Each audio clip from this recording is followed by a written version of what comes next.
Bismillah, walhamdulillah, wassalatu wassalam ala rasulillah, wa ala alihi wa sahbihi wa man walah, wa ba'd. Rabbi shrah li sadri yassir li amri wahlul 'uqdatan min lisani yafqahu qawli. Mes frères et sœurs, assalamu alaykum wa rahmatullahi wa barakatuh. Dans cette nouvelle vidéo, j'ai envie de parler avec vous de la muqabala. De la muqabala qui signifie la rencontre. La rencontre d'un homme et d'une femme en vue d'un mariage. Alors pour commencer déjà, sachez mes frères ainsi que vous mes sœurs, que ce terme n'existe pas dans Kutub al-Fiqh, dans les livres de jurisprudence. Donc ce terme-là, concrètement, il n'existe pas dans les livres de nos savants, al-muqabala. Mais qu'est-ce que ça veut dire en fait le muqabala? Ça veut tout simplement dire une rencontre. Une rencontre, c'est ce que veut dire le mot muqabala. Ok? Taïb. Quand un homme et une femme veulent se marier, bien évidemment, et c'est logique, eh ben, ils doivent se rencontrer pour discuter, se voir, échanger, par la suite conclure est-ce que ce profil me correspond ou non. Et donc cette fameuse rencontre-là, j'aimerais en parler un petit peu avec vous. Pourquoi? Parce que certains n'ont pas les informations qu'il faut concernant ce sujet.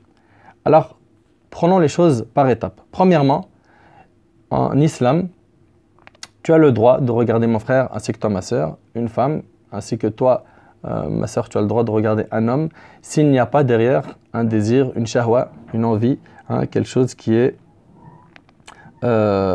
qui pousserait à l'illicite. Allah tabaraka wa ta'ala dans le Coran il dit wa qul lil mu'minina yaghuddu min absarihim. Allah subhanahu wa ta'ala il dit aux croyants de retenir, ce qui est traduit dans le Coran, c'est de retenir le regard. Mais en réalité, c'est pas une traduction qui est précise. Pourquoi? Parce qu'Allah subhanahu wa ta'ala il dit aux croyants de retenir pas leur regard. Min absarihim, c'est-à-dire une partie de leur regard. Et ça, c'est l'opinion de la majorité des exégèses du Coran. Donc, en islam, tu as le droit de regarder une femme, mon frère, ainsi que toi, ma sœur, tu as le droit de regarder un homme, s'il n'y a pas derrière une envie qui te pousse à commettre quelque chose de haram. Donc, la base, c'est que c'est permis. Maintenant, s'il y a une attirance, une envie, etc., là, il faut baisser le regard. D'accord? Concernant donc cette rencontre, là, le regard n'est plus autorisé, mais il est recommandé. Il est recommandé. Et l'erreur que font certains frères et certaines sœurs, machallah, ils sont pudiques, ils sont dans la religion, etc., c'est qu'ils vont venir, ils vont s'asseoir, et puis ils ne vont pas se regarder, par pudeur. C'est pas bon. Ça, c'est une erreur. Il faut qu'ils se regardent. Pourquoi? Parce qu'il faut qu'ils trouvent en lui, ou il faut qu'elle trouve en elle, ce qui l'attire et ce qui le pousse à se marier avec lui ou avec elle. D'ailleurs, dans le hadith d'Abu Hurayra, radiyallahu anhu, qui est rapporté par l'imam Muslim, un homme voulait demander une femme en mariage. Le prophète lui a dit, l'as-tu regardé? Il lui a dit non. Il lui a dit, va et regarde-la. Donc bien sûr, c'est dans les deux sens. C'est dans les deux sens. Je sais que parfois, c'est compliqué, on a beaucoup de honte, beaucoup de pudeur. Je le comprends. Mais là, ce moment-là, c'est un moment très important car on parle d'un mariage. Un mariage, c'est construire quelque chose dans notre avenir de grand. Et on ne peut pas se permettre de baisser le regard et de ne pas avoir d'idée, puis après venir dire, non mais en fait, après le mariage, venir dire, non mais en fait, je me suis précipité, j'ai été hâtif, j'ai été hâtive, je ne l'ai pas bien vu, etc., etc. Non, non, non, non, non. Avant cela, l'islam te recommande de le regarder, de la regarder. Ok? Bien sûr, je parle surtout aux frères. Pour ce qui est de la femme, elle te regardera physiquement, de la tête aux pieds, comme on dit, et elle analysera donc ta manière de parler, etc., pour se faire une bonne idée de toi. Par contre, toi, tu n'as le droit de voir d'elle, bien sûr, tu vas la regarder se déplacer, etc., physiquement, s'il te plaît, etc., mais tu n'as pas le droit de voir plus que le visage et les mains. Et là, je parle de quoi en fait? Je parle des cheveux, parce que beaucoup de frères veulent voir les cheveux de la femme avec qui il s'assoit. Et ça, chez la majorité des 4 écoles, ce n'est pas permis. Chez la majorité des 4 écoles, ce n'est pas permis. Si jamais une femme porte le niqab, il faut qu'elle l'enlève ce jour-là pour qu'il puisse voir son visage et qu'il se fasse une idée d'elle. D'accord? Ce point-là est très, très, très, très important. Et un conseil, si tu peux même voir, mon frère, ainsi que toi, ma sœur, cette personne avant même de parler avec elle, histoire de te faire une idée déjà sur le physique, fais-le. Écoutez, je répète, si tu peux voir cette personne avant même de parler avec elle, histoire de te faire une idée sur le physique, fais-le. Bien sûr, dans un endroit public, hein, pas un endroit où tu es isolé avec elle, ou tu es isolé avec lui. C'est ce que Jabir radiyallahu anhu nous rapporte dans le hadith qui est rapporté par Ahmed et Abu Daoud. Il dit alayhi salatu wassalam, que celui qui veut se marier donc, et qu'il peut voir d'une femme ce qui le pousse au mariage, bah, qu'il voit cela. Et Jabir radiyallahu anhu lui-même, ce compagnon qui rapporte ce hadith, il dit qu'il voulait se marier avec une jeune fille et il se cachait, il essayait donc de la voir, histoire d'avoir une idée déjà de son physique. Et ce que je vous dis là, dans Aoun al-Ma'boud, dans l'explication de Sunan Abi Daoud, l'avis de la majorité des savants des 4 écoles, c'est qu'il lui est permis, et elle lui est permis de se voir. En fait, ils ont le droit de se voir pour se faire une idée avant même de parler. Et chez les savants chafi'ites, ils disent, cela est même recommandé. Pourquoi? Pour pas que l'homme se déplace et la rencontre, soit dans un cadre familial ou avec quelqu'un de tierce personne, etc. Et qu'à la fin, après son refus, que ça lui casse le cœur. Donc que dès le départ, il se fasse une idée d'elle et que dès le départ, elle se fasse une idée de lui concernant son physique. Puis après, si déjà il y a une attirance du côté physique, bah, entamer la rencontre pour pouvoir discuter, échanger et voir si, alhamdulillah, il y a les points communs qu'il faut. Ensuite, après cela, ben, il y a la fameuse rencontre. La rencontre, on a un principe qui est clair, c'est le hadith de Amr ibn Abi Rabi'a, qui est rapporté par l'imam Ahmad, où le prophète sallallahu alayhi wa sallam a dit quand un homme s'isole avec une femme, le troisième qui est avec eux, c'est le diable. Donc, ils n'ont pas le droit d'être isolés. Donc, pour cela, il faudrait qu'il y ait une tierce personne. Ça peut être le père, ça peut être le frère, ça peut être la mère, la tante, bref, quelqu'un de la famille hein, ou autre qui empêche la khalwa, qui empêche qu'il soit isolé. Ce point-là est extrêmement important. D'accord? Ça, je parle bien sûr de ceux qui veulent faire une rencontre de manière à légiférer qui satisfait Allah subhanahu wa ta'ala et qui est conforme à la sunna du prophète sallallahu alayhi wa sallam. Après, ceux qui veulent faire autre chose, ça les regarde. Donc voilà, une fois qu'ils se sont assis ensemble, ils vont échanger. Ils vont échanger sur quoi? Alors, je vous recommande, mon frère ainsi que toi, ma soeur, d'aborder les grands axes, d'aborder les principaux points, les plus importants qu'on aborde lors d'une rencontre. Pourquoi?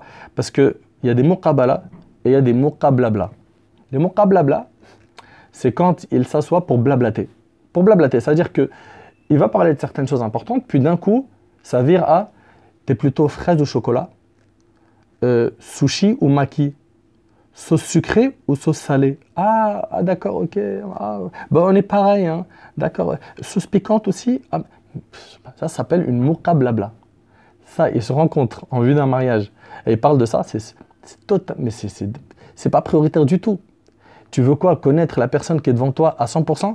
Sache mon frère, ainsi que toi ma soeur, que même après le mariage, tu vas avoir énormément de surprises et que tu vas découvrir la personne avec qui tu t'es marié et qu'on ne peut pas connaître une personne à 100% avant le mariage. On peut avoir une idée concrète hein, de la personne avec les grandes lignes hein, qu'on a pu avoir par les différentes questions qu'on a posées, mais connaître la personne par cœur. Mais ça, même après le mariage, l'homme et la femme découvrent des qualités et des défauts qu'ils ne voyaient pas avant cela. Donc, sache-le que tu dois te concentrer sur le principal, hein, l'essentiel. Après, vous listez une liste de questions comme certains sites le font. Je ne suis pas fan de ça. En plus de ça, ça transforme la rencontre en robotisation. C'est-à-dire, ils sont assis, chacun avec son smartphone et ses questions. Alors... est-ce que tu souhaites prendre une maison à crédit? Ça, c'est la question 78. Ok, parfait. Question 79. Non. Parle avec lui, parle avec elle de son dîn, sa compréhension du dîn, d'où il prend son dîn, d'accord? Les efforts fournis pour apprendre le dîn. Parle de son comportement, d'accord? Plutôt colérique, plutôt doux, sympa, etc. Il démarre au quart de tour, elle démarre au quart de tour, plutôt propre, plutôt maniaque, etc. Ça, le comportement, parle-en. Parle aussi du travail, des études, hein, c'est important, de comment on voit la famille, c'est quoi pour nous un couple, c'est quoi une vie de couple. Donc vraiment les grands axes. Aussi, après avoir traité tout ce qui est caractère, dîn et comment ça s'appelle le travail, Lui parle avec elle des liens familiaux, des sorties, de comment elle entretient ses relations avec les gens, des loisirs. Oui, c'est important de savoir ce qu'il ou elle aime hein, dans les loisirs du sport ou les sorties, les voyages, les jeux, etc. Ça te permet en fait d'avoir une idée rapide de la personne qui est en face de toi. Puis, n'hésite pas, mon frère ainsi que toi, ma soeur, à te renseigner par la suite auprès de sa famille, sur lui ou sur elle, okay, en posant les questions qu'il faut, à son entourage, hein, à ses amis, hein, en utilisant des intermédiaires ou de manière directe pour savoir en fait si ce profil-là est tel qu'il le décrit lui-même. C'est important. C'est important, une fois que tu as fait le tour de la question et que tu te sens, comment dire, soulagé parce que tu as posé toutes les questions que tu avais dans ton sac, très bien. Mon frère ainsi que toi, ma soeur, tu vas rentrer chez toi et là, tu procèdes à la prière de consultation. La prière de consultation, dans un hadith, ce hadith-là, c'est le hadith de Saad qui est rapporté par l'imam Ahmad. Le prophète, il dit « Le bonheur du fils d'Adam est dans le fait de consulter Allah. » Le bonheur, subhanallah, le maître, Azza wa Jal, celui qui nous a créés, qui nous connaît mieux que n'importe qui, quand tu le consultes, wallah, tu as tout gagné. Tu as tout gagné. Après, les savants divergent sur est-ce qu'on concerte les gens avant de consulter Allah ou après. L'imam Nawawi, rahimahullah, il est de l'avis qu'on les concerte avant, puis après on prie. Okay. D'autres savants disent non, on prie d'abord, puis après on concerte les gens. Enfin, la porte ici, elle est ouverte, elle est large, elle est souple. L'essentiel, c'est que tu joins les deux, que tu consultes Allah subhanahu wa ta'ala et que tu concertes des personnes sages pour prendre la bonne décision. La prière de consultation, une fois que tu l'as faite, ne t'attends pas à un rêve. Ça, c'est totalement du n'importe quoi. Il fait la prière de consultation, il dit « je vais avoir un rêve ». Ça, c'est du n'importe quoi. Il se peut que tu aies un rêve, tout comme il se peut que tu n'en aies pas. Et en fait, la prière de consultation, Jabir radiallahu anhu, dans le hadith qui est rapporté par le Bukhari, il dit que le prophète sallallahu alayhi wa sallam leur enseignait la manière de faire la prière de consultation, comme il leur enseignait les sourates du Coran. Le hadith il est rapporté par l'imam al-Bukhari. Et puis, un point très important, on y voit ici que le prophète sallallahu alayhi wa sallam, dans ce hadith-là, il va invoquer Allah subhanahu wa ta'ala après avoir terminé la prière. Taïb. Cette invocation-là, en gros, son contenu, c'est Ya Allah. Donc, il y a des éloges d'Allah subhanahu wa ta'ala. Puis, Ya Allah, si tu sais que ce projet, et il évoque le nom du projet, que ce soit un mariage, des études, un boulot, etc. Si tu sais que ce projet-là est bon pour moi, pour ma religion, etc., facilite-le-moi, rends-le-moi accessible. Et si tu vois que c'est un mal pour moi, écarte-moi-en, écarte-le de moi, etc. Ok? Donc, en gros, c'est ça.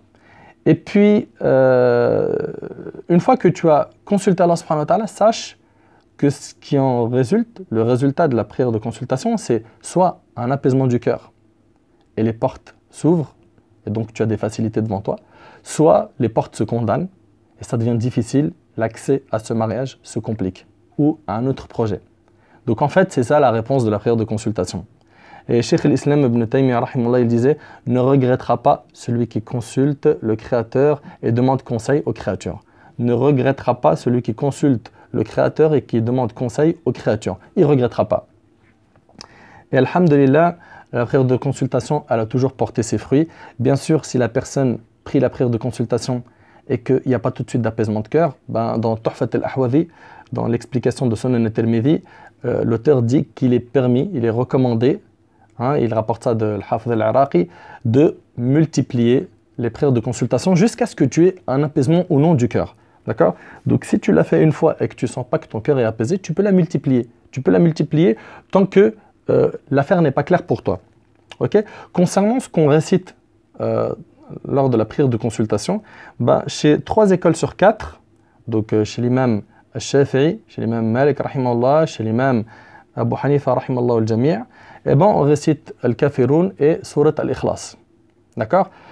Chez l'imam Ahmad, rahimahullah, c'est souple, il n'y a pas de sourate particulière à réciter. Et ici, on y voit un point très important. C'est que la prière de consultation est reconnue par les 4 écoles. Et pourquoi on dit ça? Parce que certains émettent des doutes concernant la chaîne de transmission du hadith de Jabir en disant que le hadith de l'imam al-Bukhari, il a été critiqué, l'imam Ahmad rahimahullah a dit dessus, ceci, cela, etc. Les 4 écoles l'ont pris en compte. Ça doit nous suffire. Après, si certaines personnes, ça ne leur suffit pas, s'ils ont d'autres références que les 4 écoles, c'est leur problème. Ok? Donc, ikhwani, akhawati fillah, en résumé, voilà, c'est ça. La rencontre, elle doit se faire de manière naturelle. Ok? Soyez pas des robots assis. Détendez-vous, parlez, hein, discutez, essayez de comprendre qui est devant vous en posant les bonnes questions et ne soyez pas dans les mots blabla, hein, où on pose des questions qui ne servent absolument à rien. Tu veux construire un couple, il y a des questions qui sont hyper importantes. Le caractère, le din, hein, les projets futurs, la vie de famille, etc. Et laissez les questions secondaires et tout ce qui est inutile, hein, ces choses-là, si Allah subhanahu wa ta'ala vous facilite de vous marier avec cette personne, vous les découvrirez plus tard, bi'iznillah. Voilà en résumé, mon frère ainsi que toi, ma sœur, ce que doit faire le musulman et la musulmane lors de cette fameuse rencontre et après la rencontre. Et je demande à Allah subhanahu wa ta'ala de vous faciliter, mon frère ainsi que toi, ma sœur, de vous marier avec un pieux ou une pieuse. Bien sûr, si tu veux quelqu'un de bien, commence par être bien toi-même. Allah tabaraka wa ta'ala dit At-tayyiboun lit-tayyibat, les bons sont pour. Hein? At-tayyiboun lit-tayyibat, pour les bonnes. Donc tu veux quelqu'un comme Fatima radiyallahu anha, soit comme Ali radiyallahu anhu. On a aujourd'hui malheureusement des gens, ils sont ultra méga exigeants. Ok? Il veut une femme ultra pieuse et lui il est loin d'Allah. Et l'inverse. Connectez-vous bien avec votre religion et demandez à Allah subhanahu wa ta'ala, multipliez les invocations qu'il vous donne que vous méritez. Et Allah subhanahu wa ta'ala, vous le savez, il est sage, il est juste, il est capable de tout, il a la connaissance de tout. Il vous accordera bi'idhnillahi tabaraka wa ta'ala ce qu'il vous faut. أسأل الله سبحانه وتعالى أن يوفقني وإياكم لفعل الخيرات وترك المنكرات. هذا ما أعلم والله عز وجل أعلى وأعلم. سبحانك اللهم وبحمدك أشهد أن لا إله إلا أنت أستغفرك وأتوب إليك. جزاكم الله خير والسلام عليكم ورحمة الله وبركاته.